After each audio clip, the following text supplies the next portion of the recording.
भगवान शंकर द्वारा पार्वती जी के पातिव्रत्य की परीक्षा।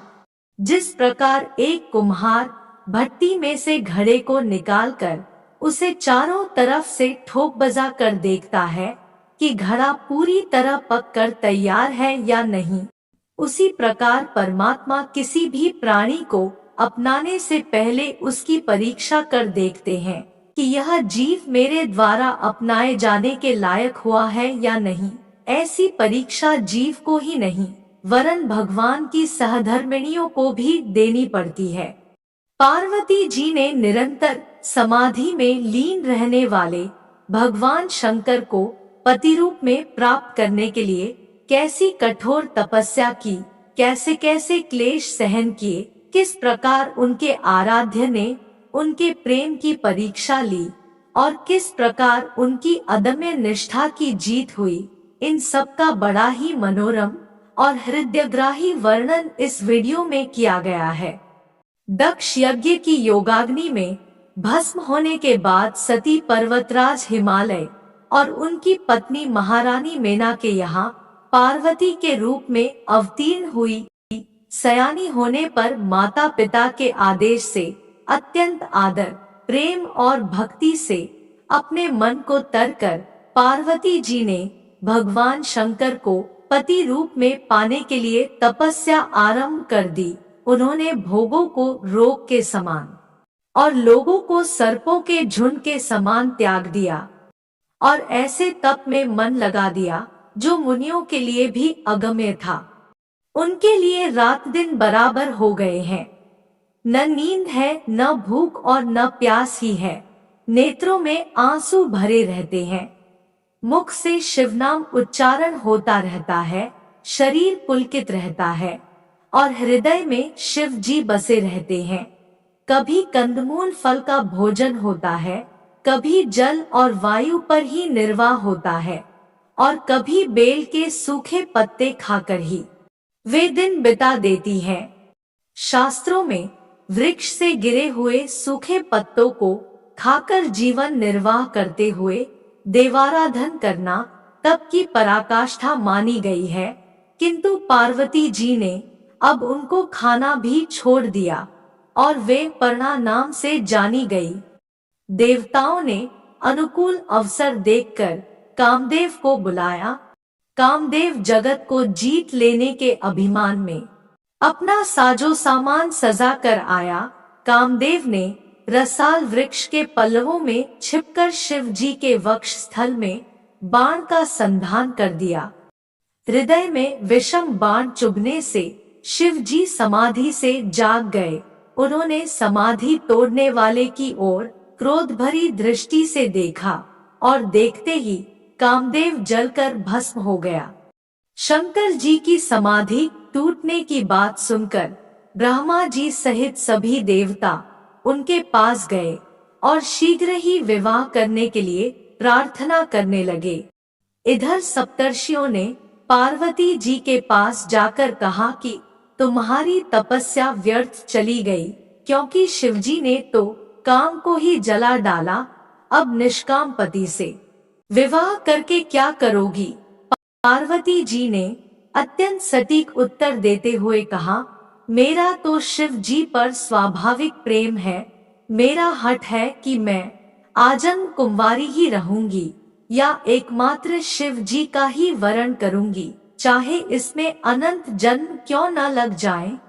शिव जी वृद्ध ब्रह्मचारी का वेश बनाकर पार्वती जी के प्रेम, कठोर नियम, प्रतिज्ञा और दृढ़ संकल्प की परीक्षा करने के लिए तपोभूमि में आए, जहां पार्वती जी अपनी सखियों की देखरेख में तप में लीन थी।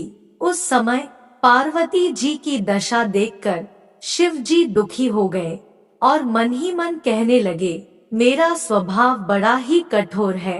यही कारण है कि मेरी प्रसन्नता के लिए साधकों को इतना तप करना पड़ता है। एक अत्यंत तेजोमय ब्रह्मचारी को देखकर सखियों ने उससे वहां आने का कारण पूछा। ब्रह्मचारी ने कहा, वह पार्वती जी से भेंट कर उनसे धर्म वार्ता करना चाहता है। सखियों ने कहा, पार्वती की साधना में विघ्न डालना घोर पाप होगा। जब वह थोड़ी देर के लिए साधना से अलग होंगी, तब हम आपकी भेंट उनसे करा देंगी। तब तक आप प्रतीक्षा करें। ब्रह्मचारी ने कहा, ठीक है, तब तक मैं तपोवन घूम कर आता हूँ।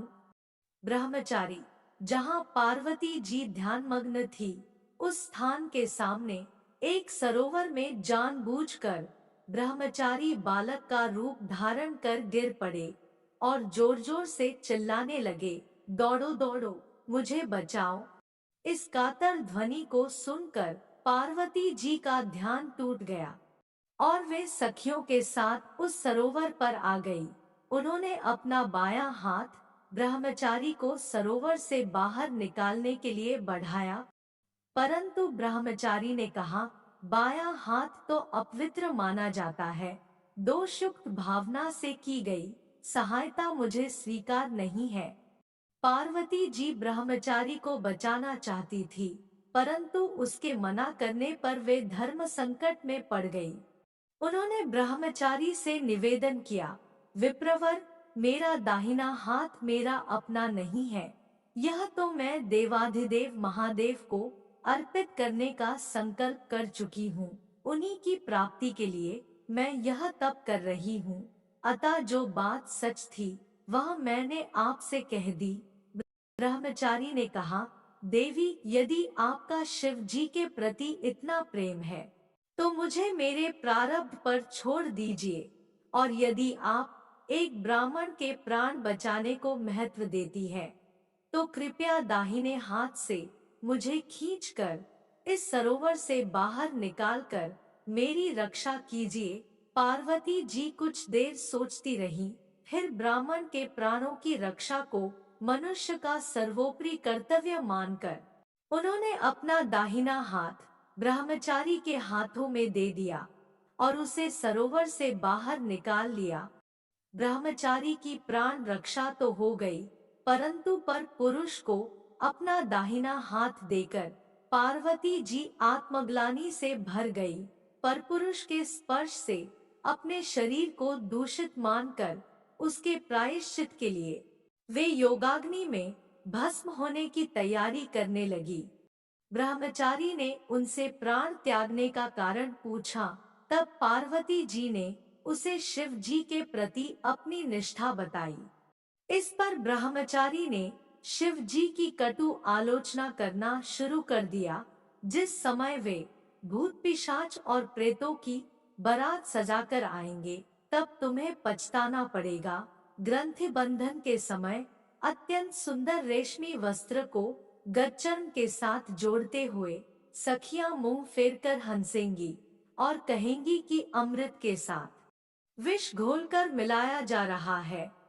जरा सोचो तो सही, कहाँ तुम्हारा फूलों सा सुकुमार शरीर व त्रिभुवन को लुभाने वाला सौंदर्य, और कहाँ जटाधारी श्मशान विहारी त्रिनेत्र भूतपति महादेव, कहाँ तुम्हारे घर के देवता लोग, और कहाँ शिव के पार्षद भूत प्रेत, कहाँ तुम्हारे पिता के घर बजने वाले सुंदर बाजों की ध्वनि, और कहाँ उन महादेव के डमरू सिंगी और गाल बजाने की ध्वनि। न महादेव के माँ बाप का पता है, न जाति का, न उनमें विद्या है, और न शौचाचार ही सदा अकेले रहने वाले विरागी रुंडमालाधारी शिव के साथ रहकर तुम क्या सुख पाओगी। पार्वती और अधिक शिवनिंदा न सह सकी और तमक कर बोली, मालूम होता है तुम शिव के विषय में कुछ भी नहीं जानते, इसी से मिथ्या प्रलाप कर रहे हो। शिव वस्तुतः निर्गुण है, करुणावश ही वे सगुण होते हैं। उन सगुण और निर्गुण उभयात्मक शिव की जाति कहाँ से होगी जो सबके आदि है। उनके माता पिता कौन होंगे, सृष्टि उनसे उत्पन्न होती है, अतः उनकी शक्ति का पता कौन लगा सकता है। वही अनादि अनंत अविनाशी सर्वशक्तिमान है। तुम कहते हो कि शिव विद्याहीन है। अरे ये सारी विद्याएं आई कहाँ से हैं? तुम मुझे शिव को छोड़कर किसी अन्य देवता का वरण करने को कहते हो? अरे, इन देवताओं को जिन्हें तुम बड़ा समझते हो, देवत्व प्राप्त ही कहाँ से हुआ है? यह उन भोलेनाथ की कृपा का ही तो फल है। इंद्रादि देवगण तो उनके दरवाजे पर ही स्तुति प्रार्थना करते रहते हैं और बिना उनके गणों की आज्ञा के अंदर घुसने का साहस नहीं कर सकते। तुम उन्हें अमंगल वेश कहते हो। जिस चिताभस्म की तुम निंदा करते हो, नृत्य के अंत में जब वह उनके श्रीअंगों से झड़ती है, उस समय देवतागण उसे अपने मस्तक पर धारण करने के लिए लालायित होते हैं। तुम उनके दुर्गम तत्व को बिल्कुल नहीं जानते। बस अब मैं यहाँ से जाती हूँ। कहीं ऐसा न हो कि यह दुष्ट फिर से शिव की निंदा आरंभ कर मेरे कानों को अपवित्र करे। पार्वती जी के इन वचनों को सुनकर, उनका सत्य, दृढ़ और पवित्र प्रेम जानकर बटुकवेशधारी शिव ज्यादा देर पार्वती जी से छिपे न रह सके। पार्वती जी के रूप और अनुराग को देखकर शिव जी उनके वश में हो गए और पार्वती जी जिस रूप का ध्यान करती थी, उसी रूप में भगवान शिव उनके सामने प्रकट हो गए और बोले, मैं तो केवल तुम्हारी परीक्षा कर रहा था। तुम्हारी तपस्या सफल हुई।